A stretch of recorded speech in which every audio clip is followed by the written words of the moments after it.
Happy Friday, you lovely Hammers fans. It's Nick from Claret and Booze. Welcome to the Baldroom.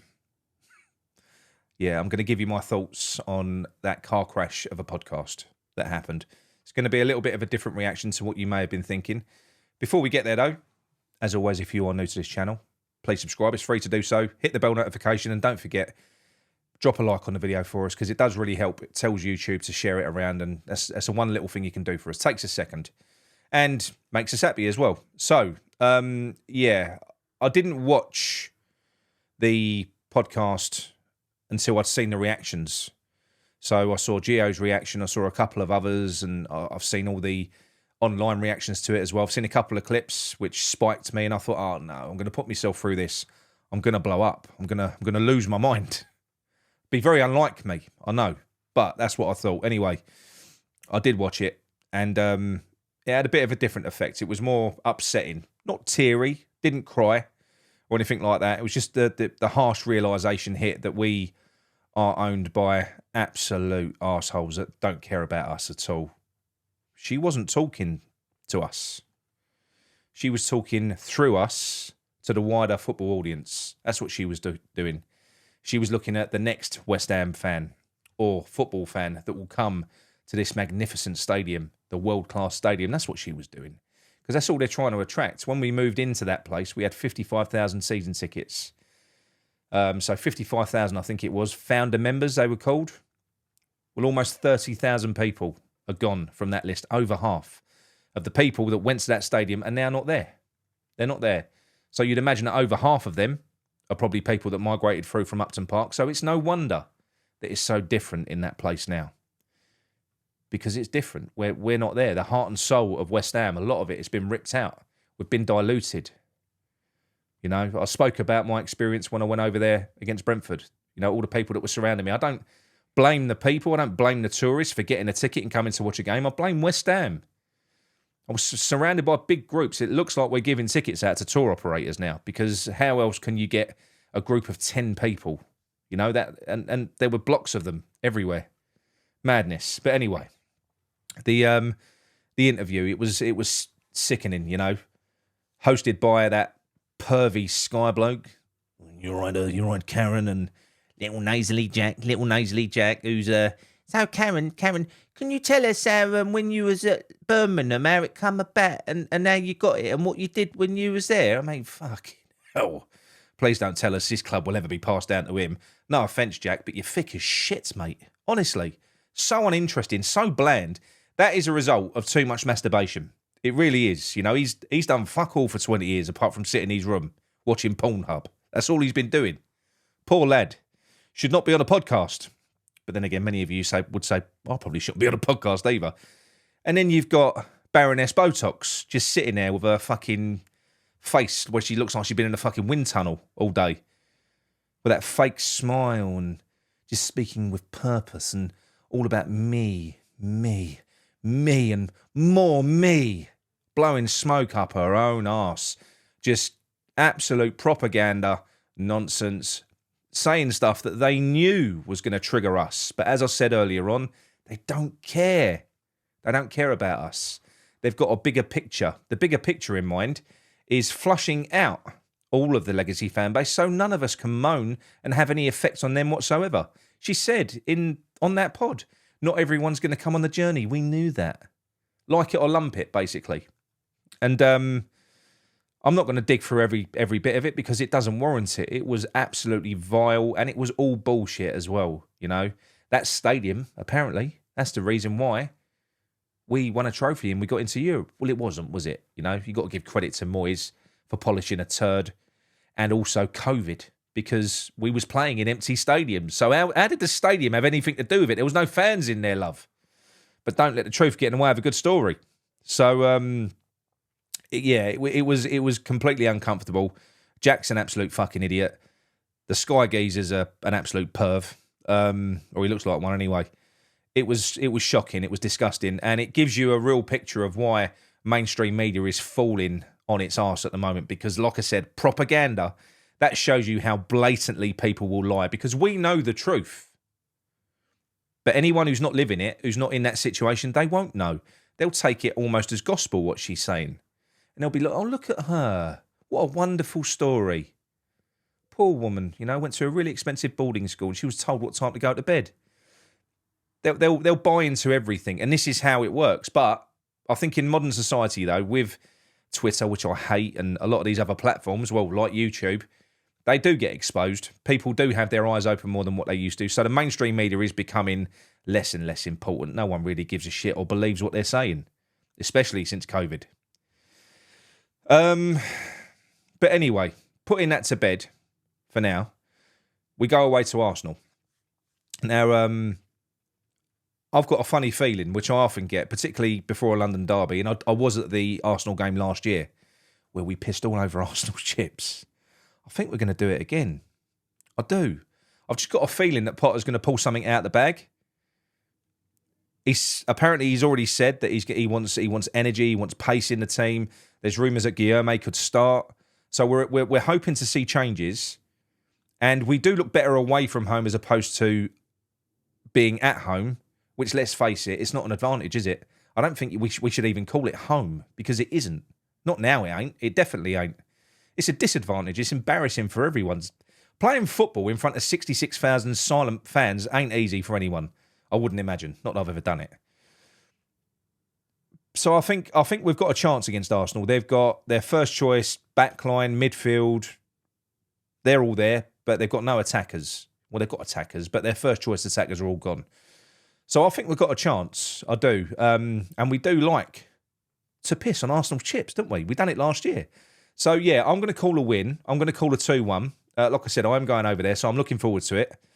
But what I'm going to do now is I'm going to go back to the Brady interview, just very, very briefly, because it's very clear what I think it is that they're trying to do. And that is, like I've already said, it's to cleanse what West Ham are, which isn't West Ham. That is not West Ham. To try and cleanse them of the legacy support, because they are looking at turning West Ham into a franchise. If all the West Ham fans are not going to the games anyway, and all you've got are tourists in there who don't really give a shit about the club, then nobody's going to complain if you have a West Ham Chelsea game in Bangkok, are they? They're not going to care.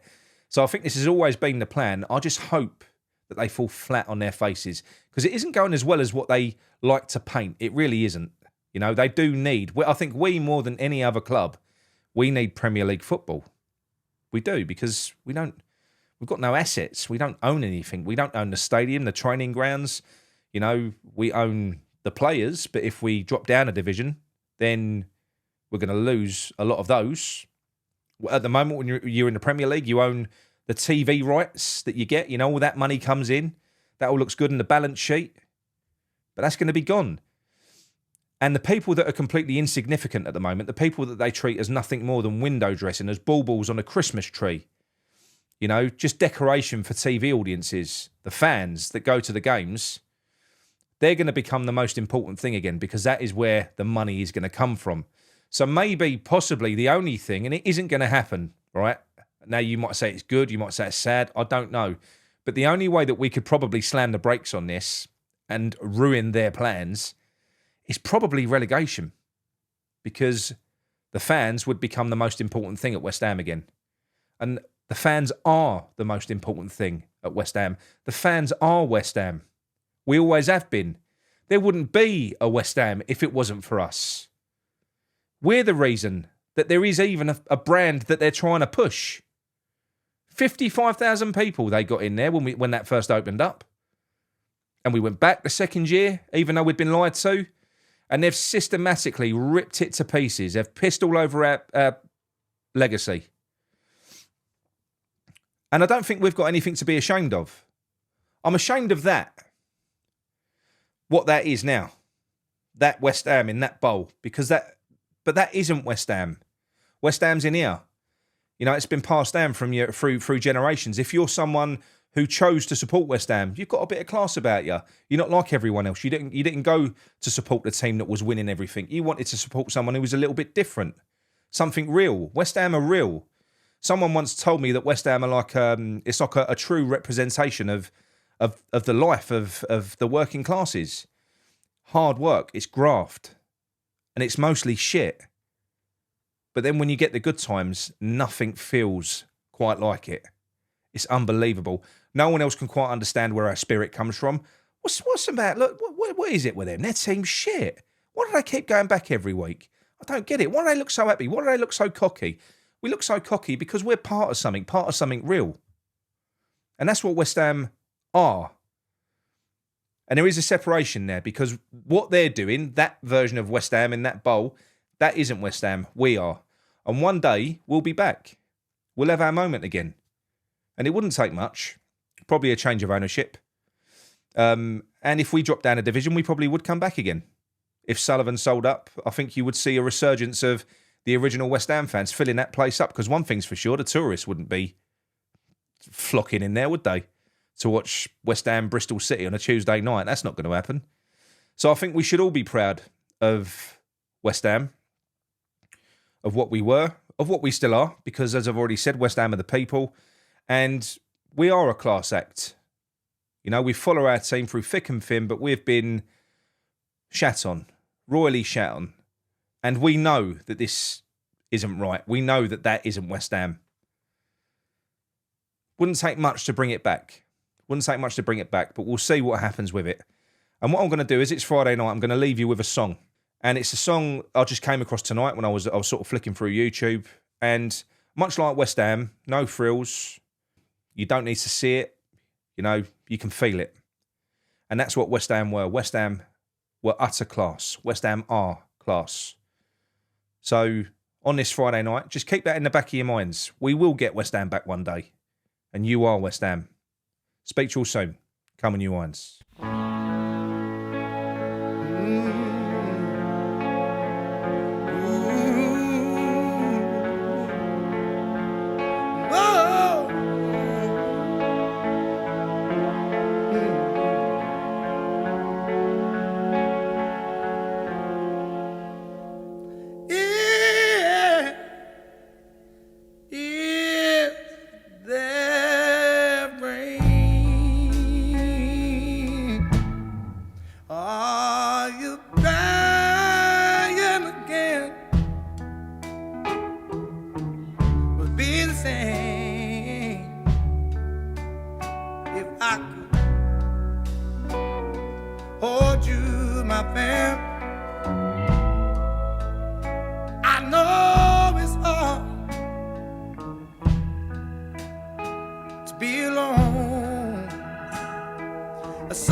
It's a lonely embrace, but I know it's hard, and I know it's hard to be alone. Yeah.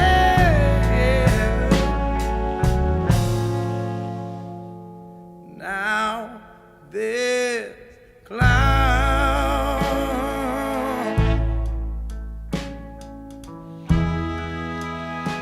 between us all,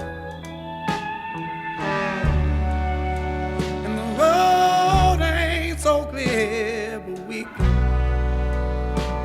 still walk across. 'Cause I know it's hard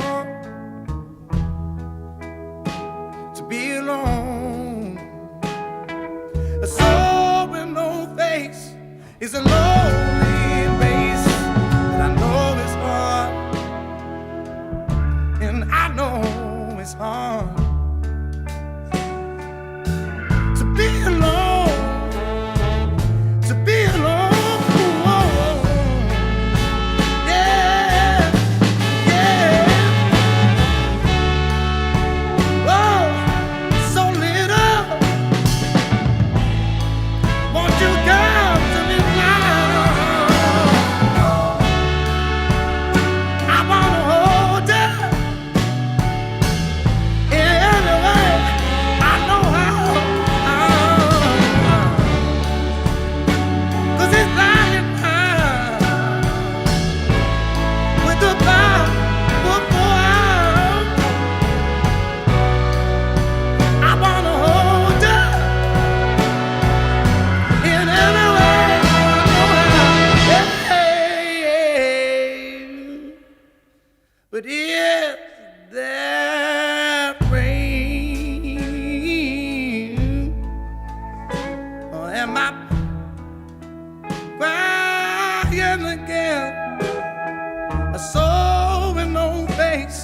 is a long